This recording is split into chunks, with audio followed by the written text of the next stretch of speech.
যে চারটে যুগ, সত্য, ত্রেতা, দাপর, কলি, এই সত্য যুগের পর কিন্তু দাপর যুগ হওয়ার কথা ছিল, কিন্তু দাপর যুগটা পরিবর্তন করে ত্রেতা যুগ এলো। কেন জানেন?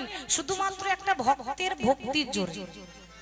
ভগবান ঠিক করেছিলেন যে সত্য যুগের পর দাপর যুগ আসবে, কিন্তু সেটা হলো না। একজনের জন্য যুগ পাল্টাতে হলো ভগবান। সে কে? সে এক পরম ভক্ত। কথাতে আছে বাবা, যে ভক্ত বড় শক্ত, কথা পণ্ডিত রইল বসে, আর গাছের ফলটি গাছে রইল, বৃন্ত পড়ল বসে। তাহলে কে এমন আছে বাবা যার জন্য ভগবানকে যুগ পাল্টাতে হলো? তার নাম একটু বলি, সত্য যুগের কথা। সত্য যুগে এক ঋষি ছিলেন যার নাম হচ্ছে গৌতম মুনি। হয়তো আপনারা শুনেছেন বাবা, গৌতম মুনি। আর তার স্ত্রীর নাম ছিল অহল্যা। এই অহল্যা আর এই গৌতম মুনি প্রত্যেকদিন একটা তাল পাতার ঝুপড়ি করে, তাল পাতার কুড়ে ঘর করে নারায়ণের তপস্যা করত, সদা সর্বদাই ভগবানের আরাধনা করত। এখন হয়েছে কি বাবা, লক্ষ্য করুন, ওই গৌতম মুনি আর ওই অহল্যার অনেক শিষ্য আছে, কিন্তু তার মধ্যে সবথেকে প্রধান আর সবথেকে প্রিয় আছে একজন। সে কি জানেন? দেবরাজ ইন্দ্র। এরপর কি হলো জানেন? ওই অহল্যা যেমন রূপসী, যেরকম দেখতে সেরকম আবার গুণ, মানে রূপে লক্ষিত, গুণে সরস্বতী। আর তার এই ভক্তির জোরে যেভাবে ভগবানকে পূজা করে, এটা দেখে কিন্তু মোহিত হয়ে গেল তারই প্রিয় শিষ্য দেবরাজ ইন্দ্র। আর যেই না মোহিত হয়েছে বাবা, ইন্দ্রের মনের মধ্যে একটা লালসা জেগে গেছে। মনে মনে চিন্তা করছে, আহা, সত্যি অনেক নারী দেখেছি, তবে আমার গুরু মায়ের মতো সুন্দরী কেউ দেখিনি। মানে মাগো, জগতে এত এত নারী থাকতে আর কাউকে পেল না, নিজের গুরু মায়ের প্রতি আসক্ত হয়েছে। কিন্তু মনে মনে চিন্তা করছে বাবা, যে আমি যে গুরু মাকে পেতে চাই, কিন্তু পাবো কি করে? মাঝখানে যতক্ষণ না আমার গুরু বাবা ঘর থেকে না বেরিয়ে যাবে, ততক্ষণ তো আমার গুরু মাকে পাওয়া হবে না। তাহলে কি করা যায়? কিছু একটা তো উপায় করতে হবে। দেখি কি একটা উপায় করা যায়। এবার ইন্দ্র কিন্তু সব সময় দেখছে যে কি করা যায়, মানে গুরু বাবা কখন বাড়িতে থাকে আর কখন থাকে না, সেটা শুধু দর্শন করছে। হঠাৎ দেখতে পেল কি বাবা, না গুরু বাবা প্রত্যেকদিন ভোর 4টের সময় স্নান করতে যাচ্ছে। এবার আপনারা বলবেন, মাগো, আগেকার দিনে তো ঘড়ি ছিল না, তাহলে 4টে বেজে গেছে, মানুষ জানতো কি করে? ঘড়ি ছিল না তা কি হয়েছে? রাম পাখি তো ছিল। রাম পাখি জানেন তো, ওই রাম পাখি যদি একবার ডাকতো, সবাই চমকে উঠে বুঝতে পারতো ভোর হয়ে গেছে। ইন্দ্র কি করেছে? তার ছলনা দেখুন, স্বর্গ থেকে নেমে এসে ওই রাম পাখি দলকে বলছে, ওরে ও রাম পাখি দল, শুনে রাখ, তোরা যদি প্রাণে বাঁচতে চাস, তাহলে আজকে ভোর 4টের সময় না ডেকে রাত 12টার সময় ডাকবি, আর সব কটাকে প্রাণে মারো। বাবা, রাম পাখির দল তো ভয়ে থরথর করে কাঁপছে। আগে নিজের প্রাণটা বাঁচায়, তারপর পরে যা হবে হবে। ঠিক তো মায়েরা? সবাই তো চাইবে আগে আমার প্রাণটা বাঁচুক, তারপরে পরের কথা পরে। এখন রাম পাখি প্রত্যেকদিন ভোর 4টের সময় ডাকে, আজকে রাত 12টার সময় ডেকে দিয়েছে। আর যেই না রাত 12টায় রাম পাখি ডেকেছে, গৌতম মুনি তাড়াতাড়ি চমকে উঠে বলছে, কি এত তাড়াতাড়ি ভোর হয়ে গেল? তাড়াতাড়ি কমণ্ডলটা নিয়ে যেই না গৌতম মুনি স্নান করতে গেল, সেই সুযোগে দেবরাজ ইন্দ্র নিজের গুরুদেবের বেশ ধারণ করে, গুরুদেবেরই রূপ নিয়ে অহল্যার কাছে এসেছে। অহল্যা, দরজাটা খোলো। অহল্যা যেই না দরজা খুলেছে, দেখতে তার স্বামী দাঁড়িয়ে আছে। কি গো মায়েরা, অহল্যা তো জানে না যে এটা তার স্বামী নয়, এটা হলো আসামি। ঠিক তো? অহল্যার কিন্তু সেটা জানা নেই। কিরকম ছলনা করছে ভাবুন, শিষ্য হয়ে গুরু মায়ের সঙ্গে ছলনা। অহল্যা বলছে, স্বামী, তুমি এত তাড়াতাড়ি ফিরে চলে এলে? তুমি তো এই কিছুক্ষণ আগে স্নান করতে গেলে। অহল্যা, তুমি ঠিক বলেছ, আমি স্নান করতে যাচ্ছিলাম, হঠাৎ আমার মনের মধ্যে বাসনা জেগেছে, আমি তোমার কাছে সেবা নিতে চাই, তারপর আমি স্নানে যাব। অহল্যা বলে উঠল, স্বামী, আমি তো তোমার স্ত্রী, আমার উপর তোমার সম্পূর্ণ অধিকার আছে, এবার স্ত্রী যেমন স্বামী সেবা করে সেইভাবে তার হাতে ধরে নিয়ে গিয়ে ঘরের ভেতরে বসিয়ে তার চরণ দুটো সেবা করছে। স্বামীর চরণ সেবা এটা স্ত্রীর কর্তব্য। তো যখন স্বামীর চরণ সেবা করছে, ওদিকে যে আসল গৌতম মুনি সে মনে মনে চিন্তা করছে ব্যাপারটা কি। মায়েরা ভোর যদি হবে তাহলে এত ঘুটঘুটে অন্ধকার কেন? কি গো বাবা, অন্ধকার হবে না? রাত 12টা বাজছে।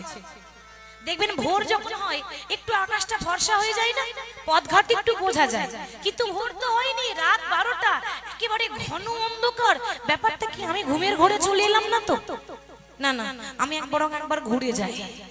আর যেই আসল গৌতম মুনি ঘুরে গেছে, দেখছে তারই মতো দেখতে একটা পুরুষ, তার স্ত্রী কিন্তু তার সেবা করছে। অহল্যা, লজ্জা করে না আমার স্ত্রী হয়ে তুমি পর পুরুষের সঙ্গ করো? অহল্যা বলছে, কে আপনি? আপনি কি কোনো বহুরূপী? শোনো, বহুরূপী আমি নয়, তোমার পাশে যে বসে আছে সে বহুরূপী। ভালো করে চোখটা খুলে দেখো, আমি তোমার স্বামী গৌতম মুনি। গৌতম মুনি? না না, এ তো হতে পারে না। আপনি যদি আমার স্বামী হয়ে থাকেন তাহলে আমার পাশে আছে সেটা কে? বেশ, কে আসল আর কে নকল এইখানেই প্রমাণ হয়ে যাবে। সঙ্গে সঙ্গে কমণ্ডল থেকে গঙ্গা জল বের করে যেই না ছিটিয়ে দিয়েছে, অমনি দেবরাজের আসল মূর্তি চলে এলো। দেবরাজ, তুমি এসেছো? জীবনে ভাবতে পারিনি যে তুমি আমার প্রধান এবং প্রিয় শিষ্য হয়ে এত বড় কুকর্ম করতে আসবে। দেবরাজ, তুমি জগতে আর কোনো নারী পেলে না, এ জগতে আর কোনো রমণী পেলে না, তুমি তোমার গুরু মায়ের কাছে এসেছো গুরু মায়ের সতীত্ব নাশ করতে। বেশ, আমিও তোমার গুরুদেব, সঙ্গে সঙ্গে তোমাকে অভিশাপ দিলাম, যে জনির জন্য লালায়িত হয়ে তুমি এত বড় পাপ করলে, তোমার পা থেকে মাথা পর্যন্ত সর্ব অঙ্গে যেন জনি ছিন্ন হয়ে যায়। বাবা, এমন একটা অভিশাপ যে লজ্জাতে কাউকে মুখ দেখানো যাবে না। গোটা গায়ে সর্ব অঙ্গে জনি চিহ্ন হয়েছে, লজ্জায় চাদর ঢাকা নিয়ে দেবরাজ ঘুরে বেড়াচ্ছে। আর এদিকে অহল্যাকে বলছে, অহল্যা, পাপ শুধু ইন্দ্র করেনি, পাপ তার সঙ্গে তুমিও করেছো। কেন? আমি কি করে বুঝবো বলো যে কে আমার স্বামী? আমি তো বুঝতে পারিনি। অহল্যা, তুমি একটা নারী, প্রত্যেকটা নারীকে মাগো ভগবান একটা শক্তি দিয়েছে। কি শক্তি জানেন? তার স্বামী ছাড়া যখন পরপুরুষে তাকে স্পর্শ করে, সেই স্পর্শটা কিন্তু আলাদা হয়, এক হয় না, একটা অনুভব। তখন আমাদের কিন্তু অস্বস্তি লাগে না, না এটা তো পরপুরুষের স্পর্শ, সঙ্গ করলেই মনে হবে এটা পরপুরুষ। তাহলে আমার জায়গায় অন্য কোন পুরুষ এসে তোমাকে স্পর্শ যদি করে, তুমি সেটা কি বুঝবে না যে সেটা আমি না অন্য কেউ? মানে শুধু ইন্দ্র পাপ করেনি, তার সঙ্গে তুমিও পাপ করেছো। সেই জন্য আমি তোমাকে অভিশাপ করলাম। কি অভিশাপ? তুমি যে পাপ করেছো, তোমার মনের মধ্যে যখন এতটুকু অনুভব শক্তি নেই, তুমি সঙ্গে সঙ্গে পাথর হয়ে যাও। গৌতম মুনির অভিশাপে বাবা অহল্যা যেই না পাথর হয়ে গেল। হরে কৃষ্ণ। পাথর হলে কি হবে? গুরু মায়ের সঙ্গে শিষ্যের মিলন, তার তো একটা ফল আছে বাবা। ইহজগতে যখন নারী পুরুষের মিলন হয়, তখন যেমন সন্তান হয়, তাদেরও হয়েছিল। অহল্যার সঙ্গে তার শিষ্য ইন্দ্রের যখন মিলন হলো, তার ফল কি হলো না, অহল্যা যখন পাথর হয়েছে বাবা, কিছুদিন পর পাথর ফেটে একটা গাছ বেরিয়ে এলো, যে গাছটার নাম হলো শেওড়া গাছ। শেওড়া গাছ জানেন বাবা? যখন 13ই বৈশাখ হয়, নতুন মেঘ আমাদের, ওই 13ই বৈশাখের দিনে ওই শেওড়ার ডাল যদি বাড়ির চালে বা বাড়ির ছাদে দেন, সেই বাড়িতে জীবনেও কোনোদিন বাজ পড়বে না। কেন? এটা ইন্দ্রের ঔরসে, ইন্দ্রের সন্তান।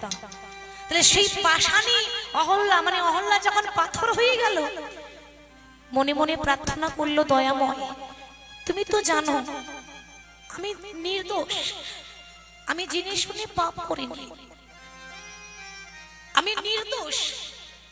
তবে যখন ভুল আমার হয়ে গেছে, আমার স্বামী যখন অভিশাপ দিয়েছে, অভিশাপ তো ফিরিয়ে নেওয়া যাবে না। তবে শুনেছি তুমি নাকি কাঙালের ঠাকুর, শুনেছি তুমি নাকি দয়াল হরি। তুমি যদি দয়াল হরি হয়ে থাকো, তুমি যদি কাঙালের ঠাকুর হয়ে থাকো, দয়া করে আমার আকুল সুরে তুমি দর্শন দাও। এ জগতে সবাই বলে ডাকার মতো ডাকলে নাকি ভগবান পাওয়া যায়, তাই তো বাবা? ভক্তি দিয়ে ডাকলে নাকি ভগবান পাওয়া যায়। তাই অহল্যাও ডাকছে আকুল সুরে ডাকলে নাকি তারে পাওয়া যায়। নিতাই গৌর হরি সুরে ডাকলে নাকি তারে পাওয়া যায়। প্রভু আকুল সুরে ডাকলে নাকি তারে পাওয়া যায়। আকুল সুরে ডাকলে নাকি তারে পাওয়া যায়। প্রভু ভক্তি দিয়ে ডাকলে নাকি তারে পাওয়া যায়। ভক্তি দিয়ে ডাকলে নাকি তারে পাওয়া যায়। ভক্তি দিয়ে ডাকলে নাকি তারে পাওয়া যায়। ভক্তি দিয়ে ডাকলে নাকি তারে পাওয়া যায়। আকুল সুরে ডাকলে নাকি তারে পাওয়া যায়। আকুল সুরে ডাকলে নাকি তারে পাওয়া যায়। ওরে আকুল সুরে ডাকলে ডাকি তারে পাওয়া যায়। আকুল সুরে ডাকলে নাকি তারে পাওয়া যায়।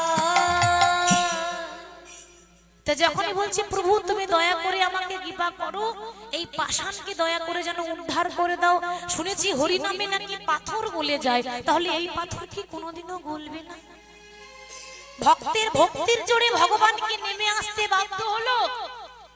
তাই সত্য যুগের পর দাপর যুগ হওয়ার কথা ছিল, সেই শুধুমাত্র পাষাণী অহল্যাকে উদ্ধার করার জন্য চলে এলো সত্যের পর ত্রেতা। মানে তাড়াতাড়ি যুগটা চলে এলো শুধু ভক্তের ভক্তির জোরে। তাই ভক্তকে উদ্দেশ্য করে মহাপ্রভু বলছে, ভক্ত মোর ওগো তোমাদেরও লাগি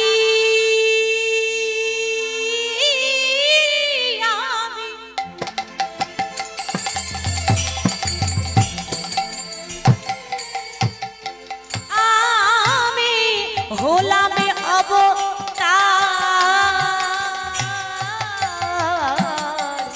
ওগো তোমাদেরও লাগিয়া আমি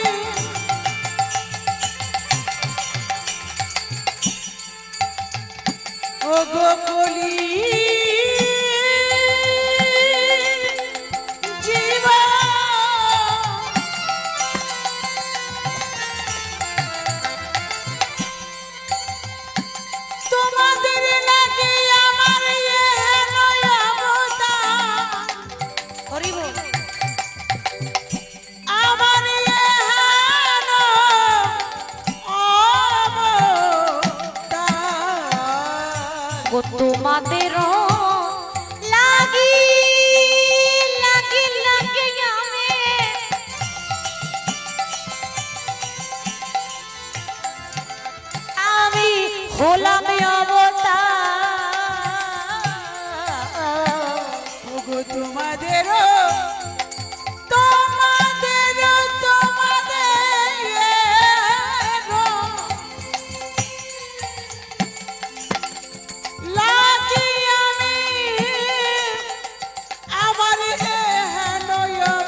মোদের হরি ছাড়া আর কেহ না।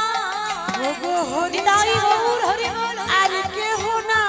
মোদের হরি ছাড়া আর কেহ নাই।